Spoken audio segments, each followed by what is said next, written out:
moment. Okay, can we move swiftly on now to Angus. Angus, who's a PhD student at MMU, and he's going to be talking about his research, restoration and recovery of sphagnum on degraded blanket box.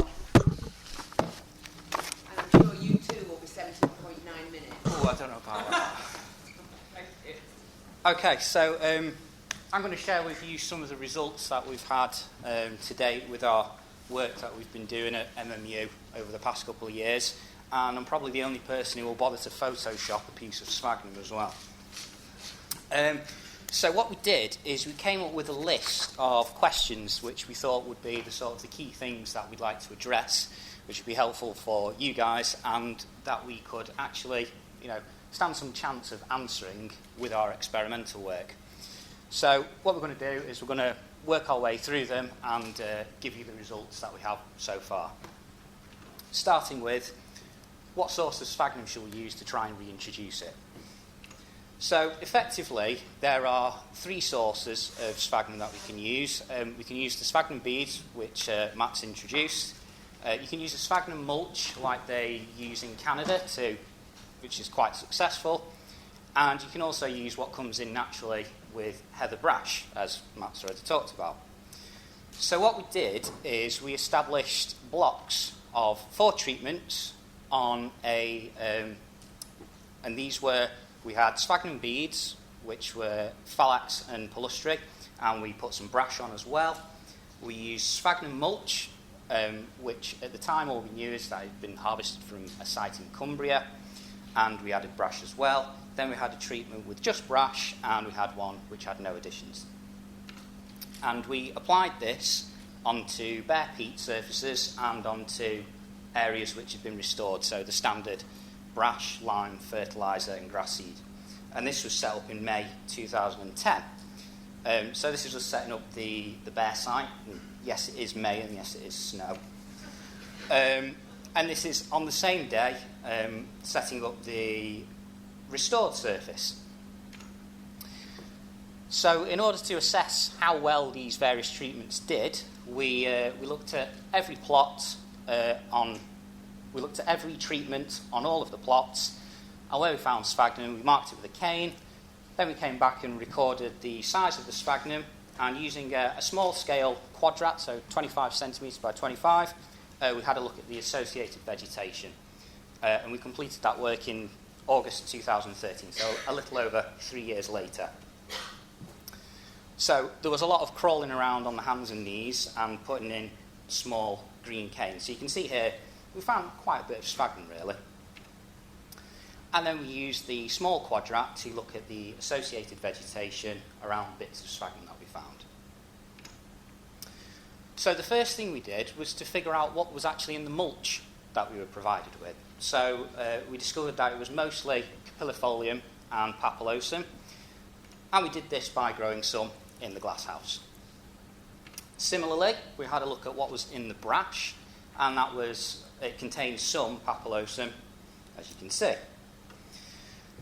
However, when we applied it to the bare plots, they failed entirely due to heavy erosion. So from May 2010, you can see the sort of depth of material that we're applying. By January 2011, suffered heavy erosion, and by July 2012, it had all but disappeared. However, we did have better success on the restored surfaces. And that's the most photogenic piece of sphagnum that we found, so I thought you'd like to see it. So, some numbers for you. What we have here on the y-axis is we have percentage cover of within the small quadrats. And along the bottom, we have the 3 different treatments that we applied and the 3 replicates of each. So the first thing to notice, really, is the relative abundance of capillifolium and papillosum compared to phalax and palustri. Now, it's also worth pointing out that in the beads and brash treatments and the brash-only treatment, we've also got capillifolium and papillosum in there, which indicates that it came in with the brash, as we already discovered. Now, whilst it seems quite obvious that the mulch and brash treatment is the runaway success, you should bear in mind that we're comparing the fragments from the mulch, which are maybe 1 centimetre or 1.5 centimetres, with fragments of tissue which come in the bead, which are 1 millimetre or 2. So if you're looking at percentage cover, there's going to be an obvious weighting towards the mulch. If we have a look at the total cover of the treatment strips, it's much the same story, in that we have a lot of capillifolium and papillosum and a smaller amount in each of the other treatments. And in our most successful plot, that is number 1 of mulch and brash, we get an impressive sounding 17,000 millimetres squared, but in real terms that's less than 0.1% cover of the entire treatment plot. What we did is we also had a look at the associated vegetation from the small quadrats. So this is an ordination which is based on that vegetation. Each of the points relates to a quadrat which was taken, and effectively the further apart they are on the graph, the more different they are. So what we did is we separated it out by the relative success, so percentage cover of sphagnum within those plots, in those quadrats, to see if there was some sort of association between where we were getting higher success than lower success. And the long and short of it is there isn't any statistical difference between those different groupings. So the next thing to move on, which species are best suited to using for reintroduction? So we used sphagnum beads to address this, simply because it's a convenient way of getting and applying and knowing exactly what your material is. So we applied it to the bare peat surfaces, restored and intact surfaces, and we did this at various stages throughout the years, so we could get an effect of the species, the surface, and also if there was any sort of seasonal effect as well. This is our standard plot design, where we put the beads out in strip treatments of 1 metre by 4 metre, have a gap in between, several bead species. Again, another graph with lots of data on. So, what we have up the side again is we have sphagnum cover of the small quadrats, and along the bottom this time we have the different sphagnum species that we applied and different surfaces, so we have bare, intact and treated. Now, we didn't apply every species at every time, so that's marked on the graph by the red cross to show it wasn't planted. Now, I'll pick out a few trends because it's a lot to take in.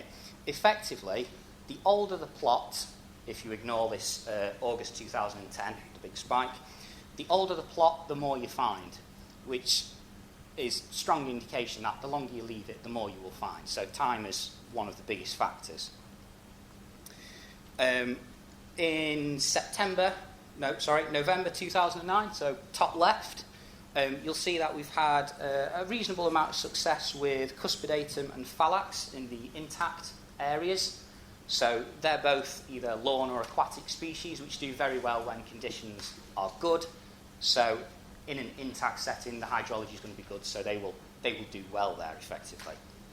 We've also managed to get palustri and papillosum to grow on the treated areas, which, as Matt said, are typically a lot drier and where you wouldn't think we'd actually be able to sustain any sphagnum growth.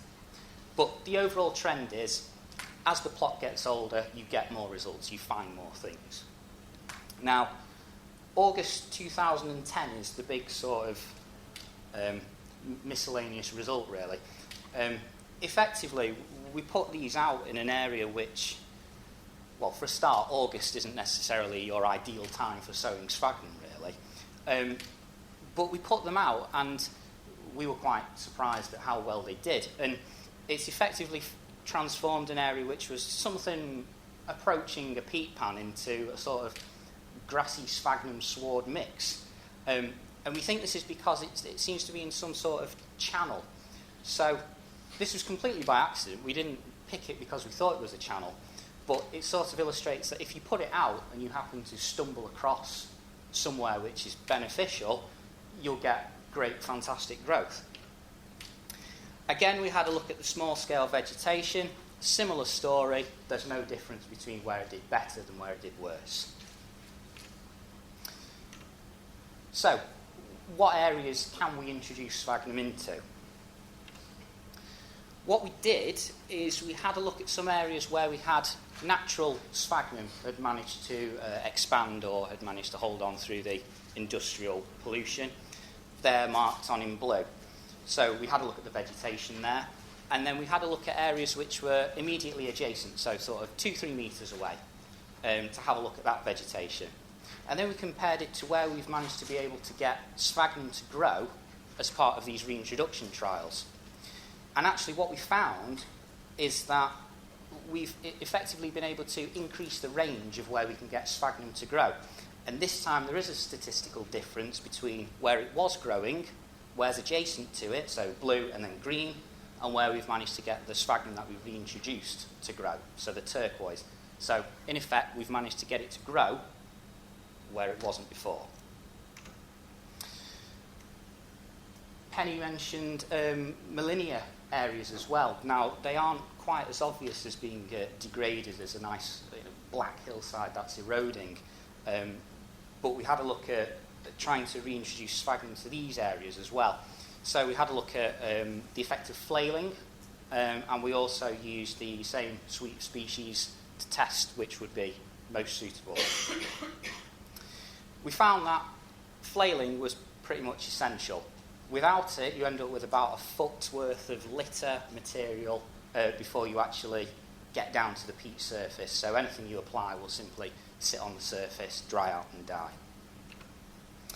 So in 2010, the area was flailed, and we went back 2 years later, and there was a lot of Molinia regrowth. However, in some areas it appeared to have been mowed a second time. We don't actually know when the second mowing took place, but you can see from the number of canes that we've had a good amount of success here. So, more results. Cover again on the y-axis and the species we used on the x. So, the first thing to note is the relative absence of phallax, which is quite a hardy species. It can withstand quite a range of conditions. Now, the reason for that is because there was actually phallax on the site present, so we couldn't attribute it to have come from the beads that we applied. So effectively, we had to rule out quite a lot of the phallax that we found. Cuspidatum did very well in a single plot. It did medium in another plot, and it did rather more poorly in the third plot.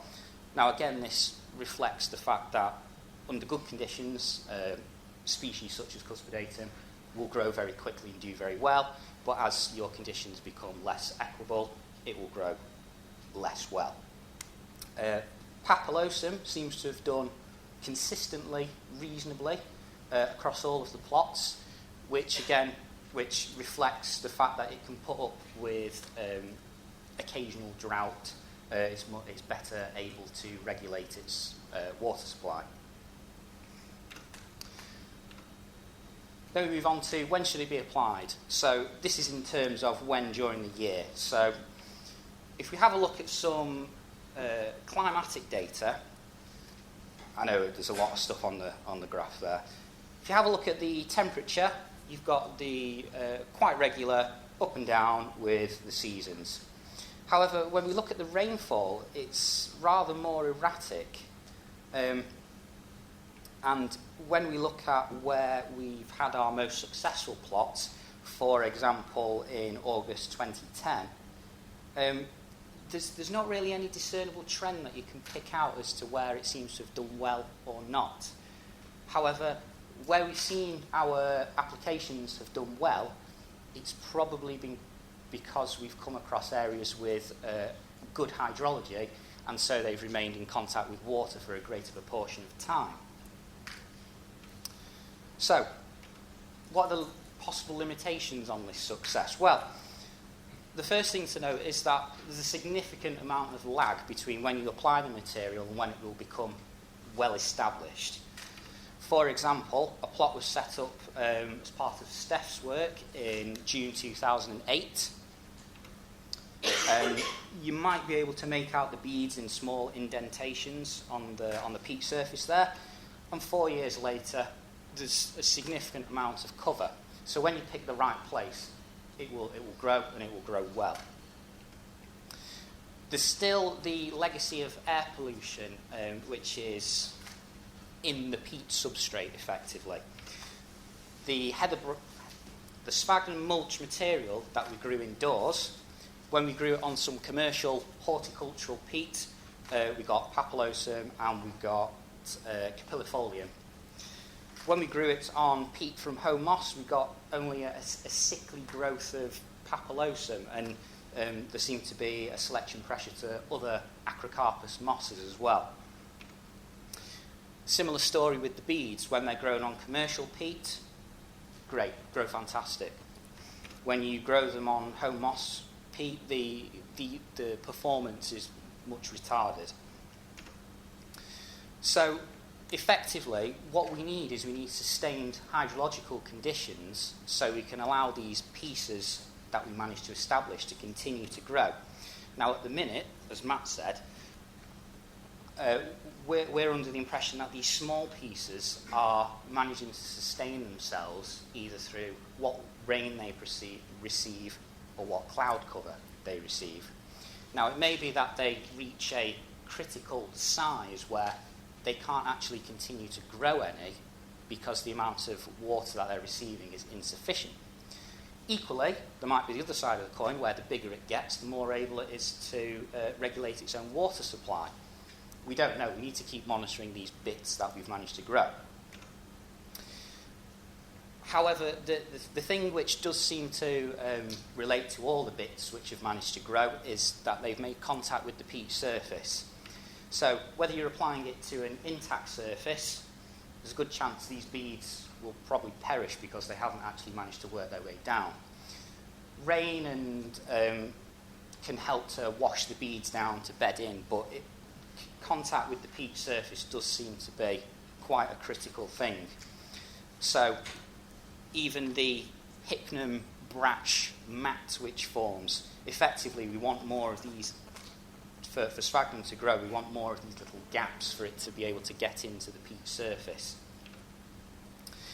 And so these sort of summary remarks are sort of made to be quite general to sort of fuel the discussion in the afternoon. So we can introduce sphagnum, but we know that we have to stabilise the surface first. You're wasting your time if you're putting it onto bare peat.